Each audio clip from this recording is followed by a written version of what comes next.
फुरेर हेर्नुहोस् कस्तो छ लिची भनेको त यी ठुलो ठुलो रुख त देखिया त्यही हेर्नुहोस् है तर यस्तरी फलेको चाहिँ आज चाहिँ हेरी हेर्नुहोस्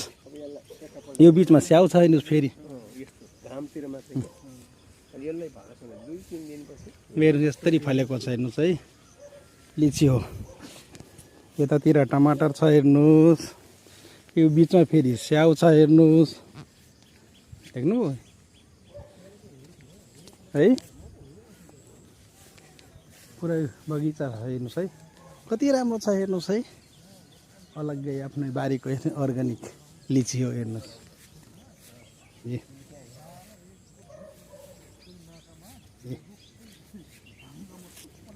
ए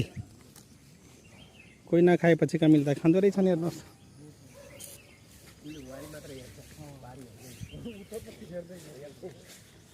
देख्नुभयो कति मजाको छ है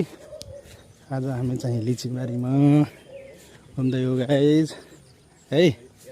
अब यो त सुती सुती खाने के मजाले के भुइँमा डुङडुङ्गै पल्टिने खाने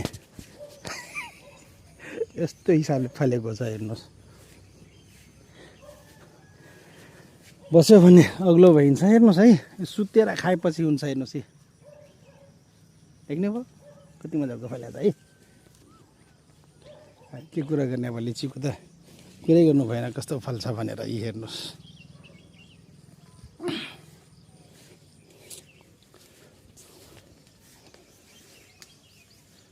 यस्तरी फलेको हुन्छ हेर्नुहोस्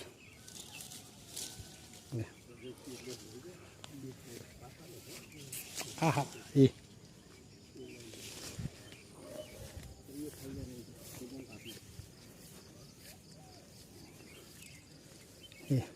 आफ्नै बारीको अर्ग्यानिक हो देख्नुभयो अब मजाले चाहिँ यहीँबाट त्यसै गर्ने कति मिठो छ है आफ्नै बारीको अर्ग्यानिक हेर्नुहोस् है लिची यसो कसैलाई चाहियो भने चाहिँ सम्पर्क गर्नुहोला है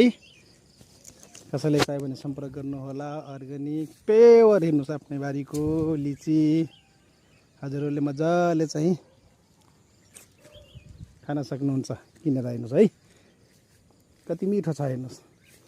भन्दा भन्दै हेर्दा हेर्दै मुखमा त पानी नै रसाइहाल्यो अब म खाइहाल्ने एउटा है हुन्छ ल बाई बाई यस्तै यस्तै भिडियो हेर्नको लागि मेरो केपिसी ब्लग च्यानलमा चाहिँ लाइक कमेन्ट सब्सक्राइब गर्नु नबिर्सनु होला है बाई बाई।